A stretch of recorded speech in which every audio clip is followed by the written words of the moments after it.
中國呢個地方呢個位置。我哋要講一開始講呢個史柏斯。史柏斯咧就好耐已經有㗎啦。譬如話唐朝啊咁樣，但係咧對香港喺珠江珠三角嘅東邊嘅呢個位置係有關聯嘅咧，就唐朝已經有外國嘅船上廣州啊，但係唔聞到咧係唔知道咧係香港呢個小島去呢挺咁嘅交通有冇關係？但係咧係到宋朝咧就好明確咧係香港咧係有個較為重要嘅一個作用喺度。咁就事緣就當然係我哋講北宋開始再設立翻史柏斯呢個單位。史柏斯嘅意思咧就係要統領同埋管理嗰啲船隻咧係出入港嘅。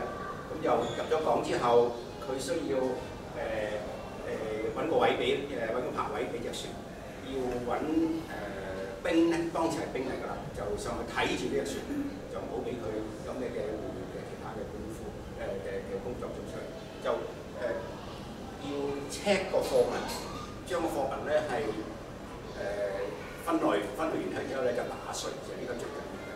咁所以咧喺北宋嘅時候咧，因為國家喺北邊個勢力大啦，大家歷史老師比我更加清楚。咁所以咧嗰個財政嘅來源咧好緊要。咁所以當時嘅廣州史柏斯係第一次開，一開始就開嘅。呢個宋太祖時候開嘅，大概1097年我冇記錯嘅話就已經唔係呢個9973年1097係泉州，係973咧已經開咗呢個史柏斯。咁就史柏斯除咗入口之外，我剛才講咧就最主要咧就係出口，你都要去呢個史柏斯嗰度咧，係攞張揾張紙給個紅印咧，係你有呢個證書啦，可以出去做貿易。咁就我擺呢輛船喺度咧，就當時咧係可以出洋有呢個能力嘅船咧，係通常都係福船就福建省嘅。第二咧就係港船，呢隻就係港船嘅一個船型。呢幅圖咧唔係中國人畫嘅，係日本嘅。當時港船之後亦都去納加沙奇去長崎嗰度。咁呢個係到上年時候，呢個應該係18世紀嘅一張圖。呢個咧係亦都係19世紀英國人將呢個港船咧係將佢畫咗一個呢個係唯一一個咧，我哋見過咧係中國船咧係畫到一個好似現代式嘅一啲咁嘅好似 architect 出嚟呢啲咁嘅做。呢隻都係港船，呢隻就係福船。福船咧係建築係較為咧就更加實淨，所以後期嘅宋之後明嘅時候，所有大部分出洋嘅嗱，我而家講緊係 ocean going 嚇，唔係 coastal。coastal 即係沿岸嗰啲船咧嘅設計，同埋 ocean going 設計嘅船咧完全唔同㗎，完全唔同。大家依間如果有機會行嘅時候，我大家指出有隻唯一隻近現代係出過洋去到呢個大西洋咧，有一隻叫奇影，奇影係1846、48年起出嚟，咁又花咗2年時間咧，卒之去到英國嘅。咁嗰隻咧就遠洋嘅，嗰隻船咧就曲形嘅，即係你前面幾大浪啊，啲浪都受唔到嗰啲浪花嚟受唔到船。同埋喺平時你而家喺呢個港口裏邊睇啲船都係平嗰啲咧，係完全個設計都唔同。但木船嘅設計都要即係差唔多快。咁福建人同埋福建造船咧係較為發達嘅。福建人所謂發達咧，即係佢對外貿咧係更有興趣。啲人咧係出洋嘅機會咧，而家都係，而家你去到東南亞，大部分都係福建人，都係啲福建人出洋先。好啦，咁我哋有個問題啦。福建人當時想出洋，廣東人當然可以想出洋，咁啊廣東人就去廣州市史柏斯攞張證，咁佢出得啦。福建人點咧？福建佢冇個史柏斯喺泉州，咁就你唔介意我講啊？咁啊大鑊啊！咁佢點做生意咧？咁佢唯有咧，佢哋啲船咧就首先就要過嚟廣州，就去到廣州泊好晒位，人哋上晒船，即係剛才我講啲兵上晒船，搞晒抄晒啲貨物係正宗啦，係 OK 啦，咁就俾個印證出嚟。好啦，咁佢啲福建人呢啲船點樣嚟咧？嗱，呢個就係一個好簡單嘅地圖。呢個係泉州嘅示範市，呢個係大概90幾年後先至開呢個示範市。嗱，咁如果係福建啲船嚟咧，就佢應該係咁樣落嚟，就咁樣上廣州。啊，如果咁樣上廣州嘅話咧，係有幾不道理，點樣講行？點解佢唔係咁樣行咧？咁樣呢個大家知唔知係邊度咧？係古時叫做佛堂門。佛堂門知唔知？佛堂門就係而家嘅東龍洲。東龍洲知唔知啊？東龍洲同埋東龍洲對面就係嗰個香港居樂路，咁嗰度咧個好窄嘅位咧，就嗰個咧原來咧就係當時嘅一個好重要一個通航嘅位。因為點解咧？喺東邊呢個洋嗰個洋流嗰個呢個呔，即係呢個潮水起嘅時候咧，啲洋流咧就會喺呢度咧係由香港呢度講緊呢個維多利亞，我哋而家叫維多利亞灣，講維多利亞港。咁咧啲船咧，大家唔好忘記當時所有啲船咧，完全係靠水流同埋呢個風口。啊，咁所以佢嚟到呢度嘅時候咧，佢入嚟香港就好簡單，就直情啲水咧就衝咗入嚟。啊，咁所以香港開埠之後咧，都係香港開埠嘅時間，都係完全大部分嘅活動咧，都係喺西邊嚟嘅。啊，呢個因為英國人咧，嗰啲船咧就喺南邊上嚟，就叫佢嚟到。咁咧，英國人啲船咧想再去攻咧，嗰啲洋流咧就頂住佢，所以咧佢一路去到呢個香港開咗埠之後，大概150幾年咧，先至揸邊，因為要揾地方裝佢哋鴉片咧，先至喺而家嘅銅鑼灣咧，先喺嗰度發展。係因為啲洋流咧係對當時嘅船向東行咧係有影響。啊，好嘛 ，OK， 咁嗰度我哋唔再講。所以咧，啲福建船咧就走落嚟呢度，我睇住係啦。福建就喺呢度咧，就喺呢個叫佛堂門，呢個咁而家呢個係東龍洲啦，咁喺呢度就入嚟，呢個係大廟，啊咁喺嗰度就拜完神之後咧就直下，咁就喺呢度就黑船咧就喺度再出去，咁就呢一條航線咧就由當時呢個北宋已經開始啦，咁當時啲船咧就有冇埋到嚟呢度咧？大家估下。到而家為止咧，唯一一個可以證明呢個航線嘅咧，就係喺而家嗰個 Kellet Island 吉列島。吉列島咧就大家知道而家有個遊艇會，遊艇會咧係而家大概可能有20年，佢哋就發掘咗一個特別批嘅宋朝嘅銅錢。咁呢個銅錢咧唔係淨係北宋，一路去到南宋，一個好長期嘅。咁即係換句話講咧，我仲要講多幾咧，古時啲人咧係行船咧，唔中意喺個大陸旁邊係教埋佢，因為佢唔知裏邊有啲咩嘢受。咁通常咧，梗係揀個島嘅。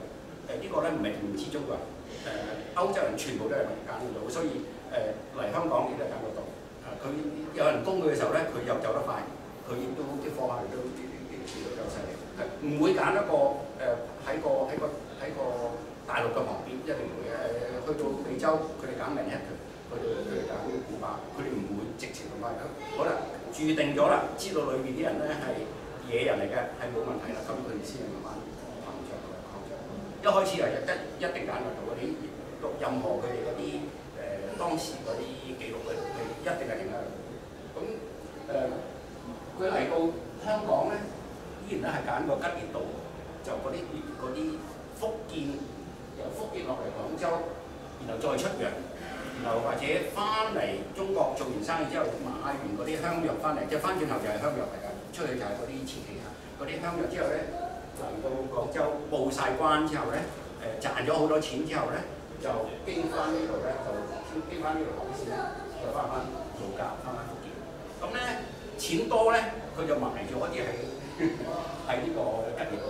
咁大家如果有機會咧，大家老師嚟可以上呢個嚟睇呢個睇。而家佢咧仲有呢啲銅錢嘅副本，因為嗰個真正嗰啲物件咧俾晒呢個叫咩 Antiquities Department 嗰個古蹟辦事處喺晒嗰度。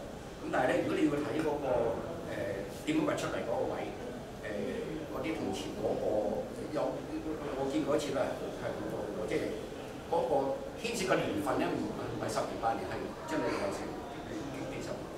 咁呢個咧就係當時咧係一個我哋覺得咧係一個證明咧係香港第一次咧係喺呢個中國呢個海洋交通史咧係出現咧係有個作用嘅。咁一路以嚟咧，由當時宋朝開始到而家咧，香港嘅作用咧都係因為佢個位置，到而家都係。咁所以如果香港冇咗呢個位置，呢個情況係會唔一樣咧？咁大家可以慢慢諗呢個將來可以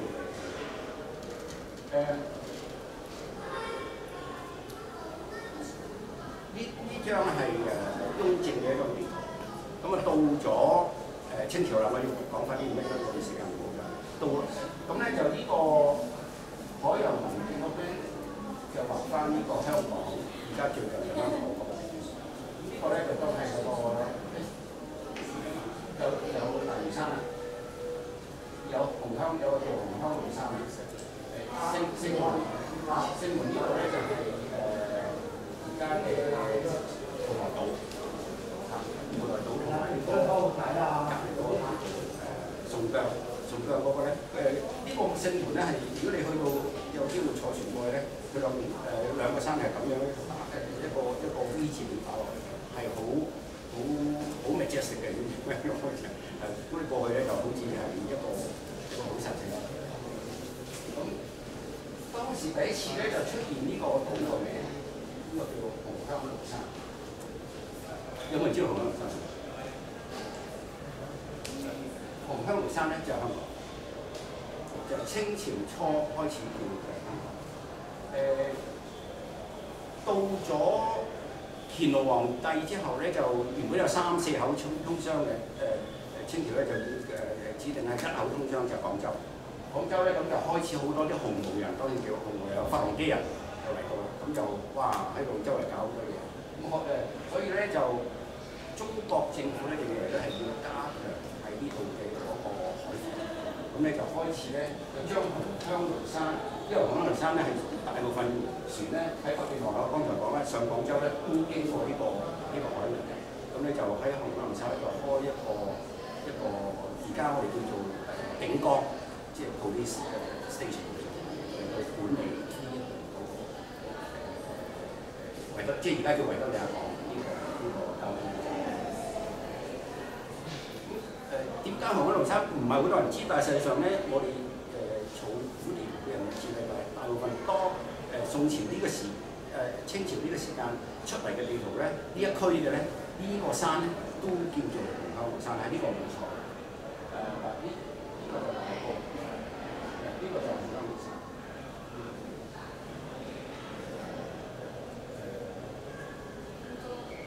呢個就紅香爐山。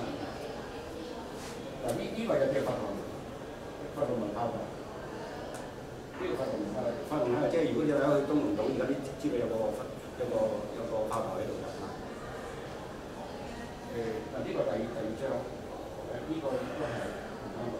呢個紅香爐咧就到道光嘅實在，道光鴉片戰爭之前，當時咧呢個紅香爐山咧，紅香爐咧就有一個呢個警崗所謂嚇，就有晒好似一個城堡咁㗎啦。但係呢個佢嘅城咧就唔係用磚砌㗎，係呢個木做嘅。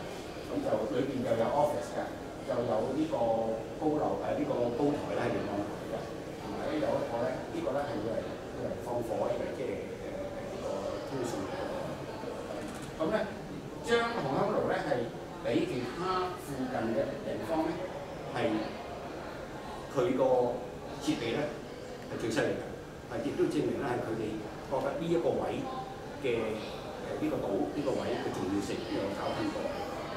咁就當時嘅紅磡路咧係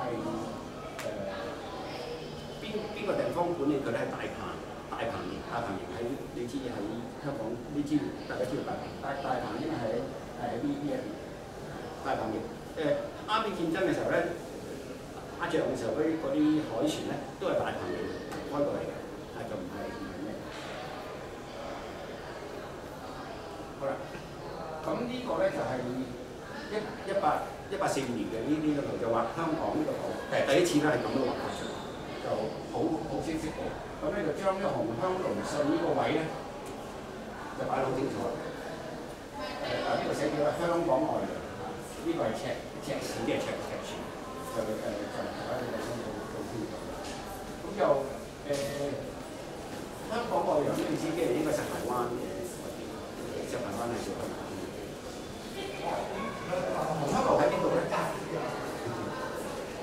紅香路大家如果有機會咧，各位老師都唔好留意呢件事嘅話咧，揾日咧行去呢個大灣呢個天后廟道即係下邊上去咧就有個天后廟，嗰個就紅香路。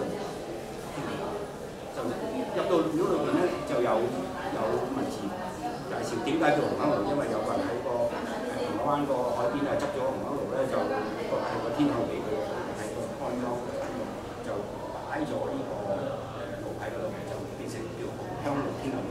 因為大坑嗰度，咪就係咪大坑嗰個？大坑裏邊，唔係大坑係持續嘅。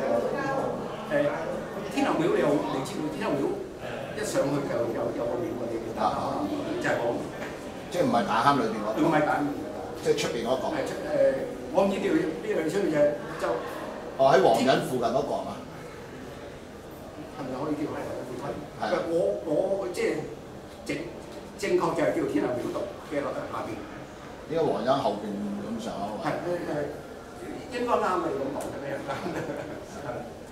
大家有機會睇下，佢嗰度有個鐘咧，係好似係乾隆初嘅，係可能香港最古老嘅一件，就係咁呢個我一路講呢度咧，就證明咧係香港呢個樞紐地位咧係由宋朝實際上已經開始咗，一路到清朝咧都係喺度做緊同樣一樣嘢，就係呢個。呢個紅磡路信呢個交通咧，就好似而家嘅香港嘅海事處一樣，有咩船經過，有咩海難，佢就管理，有咩貨物佢可以走出嚟 check 你，呢啲咁嘅。如果有外國嘅戰船經過，佢係同你 check 過，係呢啲咁嘅做。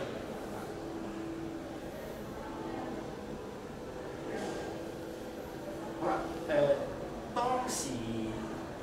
我就唔好講鴉片戰爭啦，就到江嘅時候咧，英國人咧就一嚟到廣州做生意之後咧，佢哋個目光咧就已經睇完我哋個，佢哋已經開始咧呢個係18世紀後期嘅，即係未到19世紀，佢哋已經咧派咗人咧係將當時嘅澳門附近嘅地區咧係做晒survey，做晒策略。就預備咧係，如果有咩事咧，佢哋再揾到嘅地方咧，係比葡萄牙人佔嘅澳門仲要好。澳門就係一個好差嘅位嚟嘅，因為澳門水尺又唔夠，人口又細。咁但係葡萄牙人一路安於現狀，佢就唔搬，一路就係。咁英國人咧嚟到之後咧，佢就覺得咧應該，如果真係要喺呢度打天下嘅話咧，就要揾多另外一個地方。咁於是乎咧，呢幅圖就出嚟，呢幅圖咧就可能係其中一張嘢應該做咗呢做呢個。當時咧係呢個就係大嶼山，佢哋就喺澳門呢個澳門，佢哋就喺廣州度落嚟啦。呢條線咧一路喺度打水咁樣。咁嚟呢度咧仲未曾將呢個叫佢用呢個島咧叫做泛天洲，就係香港嘅。咁但係咧維多利亞港咧佢仲未入到去，仲未畫到出嚟。咁就佢就出咗嚟呢度。咁呢個咧係最早咧係有香港呢個 image 出現嘅一張。亦都可以講咧係英國人嘅，你你話佢嘅勇士又好，角色又好，亦都話佢老謀深算啦，都係睇你點講係。好啦，咁我揾到呢個報告啦，咁直接就即係呢個報告唔使我講啦，咁就開始咧係佢哋嘅140呢個4年之後咧上岸之後咧就開始建設。好啦，我哋係講船務嘅今日，咁咧就船務當時有啲咩可以做？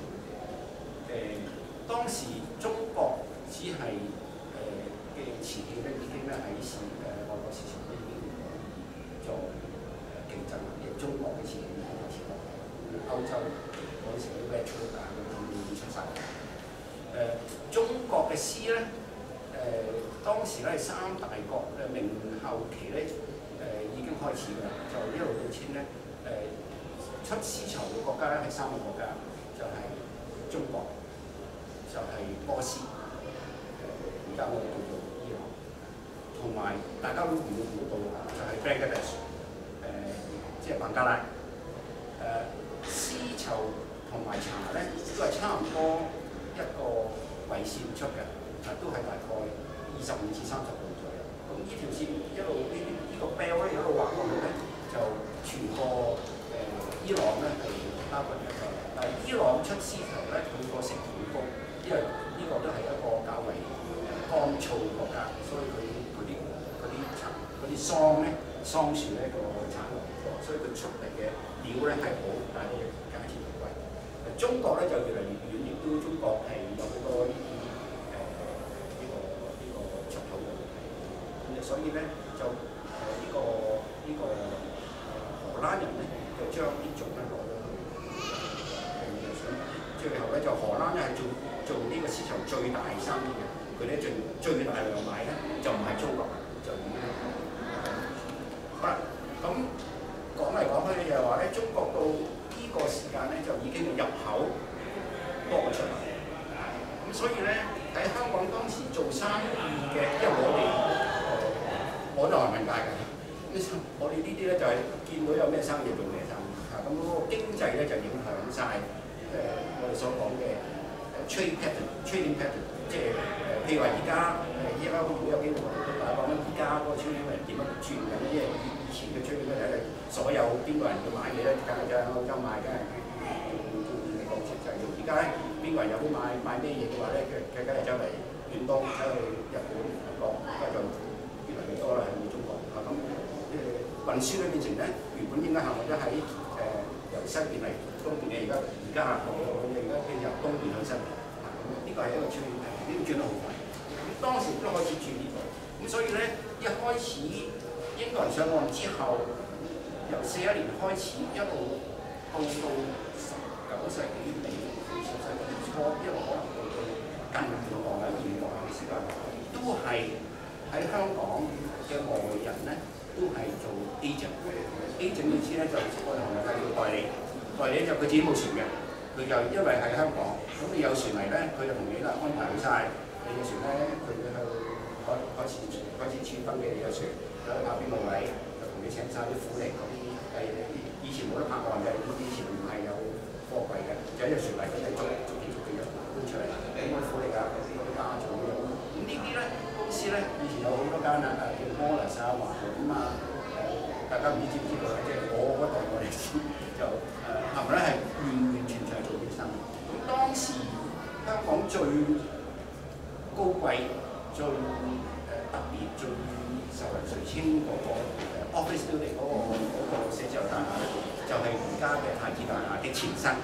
咁如果你睇翻太子大廈嘅前身嗰啲相咧，所有嗰啲招牌掛出嚟咧，間都係而家我哋講嘅代理公司嘅，就冇其他。咁但係當時仲有已經開始咧係將啲外輪咧係帶入嚟中國。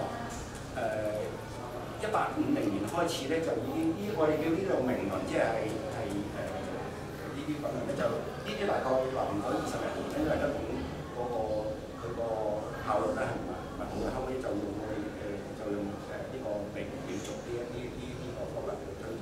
美族我哋喺我哋啲術語嚟講咧就叫 screw， 即係 SCRU 就 screw type 技術。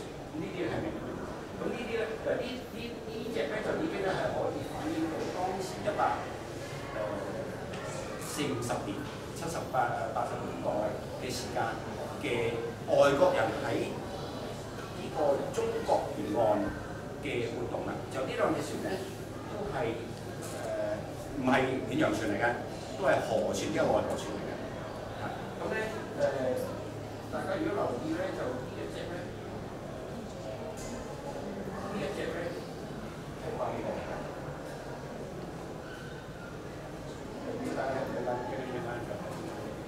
呢一隻咧係紅色嘅，呢個嘅。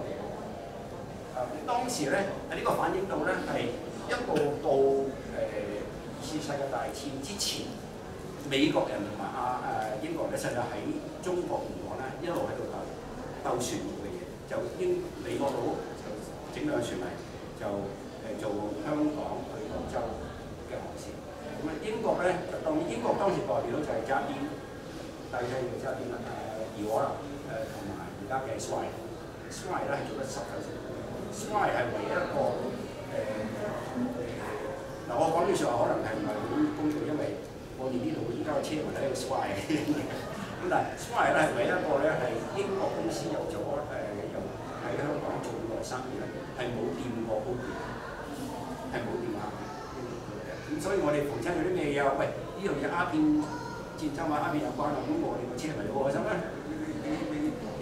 你同揸邊算賬啦，因為大家都知道鴉片就係揸邊做賬。好啦，咁呢個咧，大家喺度鬥呢個沿岸生意咧，係唔係淨係香港去廣州或者香港其他嘅港島地區喺？上海咧就鬥得最犀利。上海呢個將揚子江咧係由揚子江嘅前一段，即係去到由重慶開始，一路落到去呢個武漢，係分一段。由武漢一路去到上海又分第二段。咁咧就佢哋就美國人同埋英國人就分啦。嗱，你哋就淨係做上邊，我哋做下邊。好啦，咁咧佢哋呢條咧就價錢咧，就佢哋就自己決定晒。就中國政府咧好遺憾。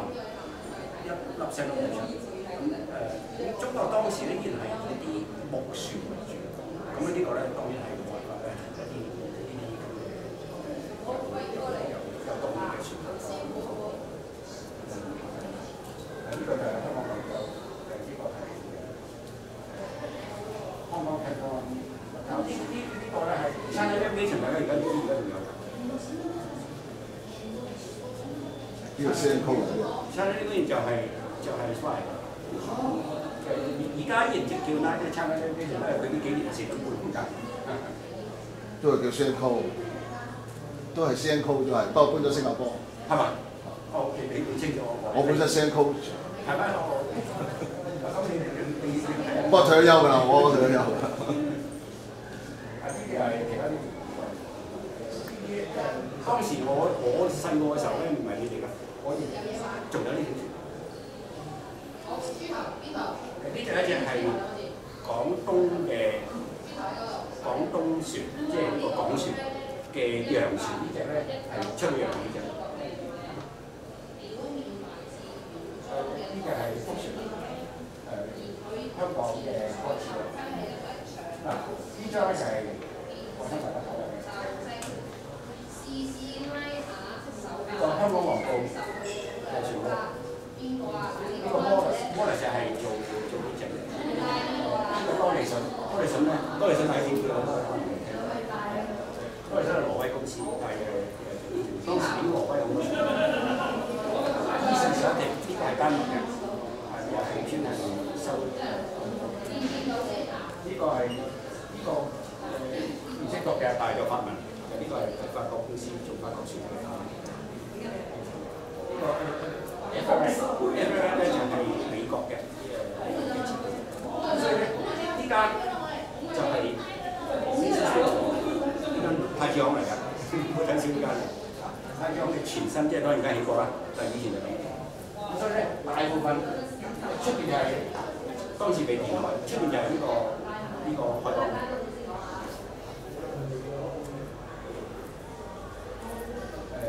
當時喺香港嘅開始，木船開始做，有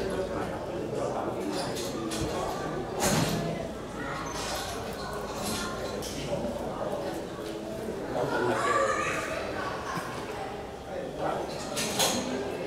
講船務咧，或者我想講少少係海關嘅，咁就五口通商之後咧，就已經以前嗰啲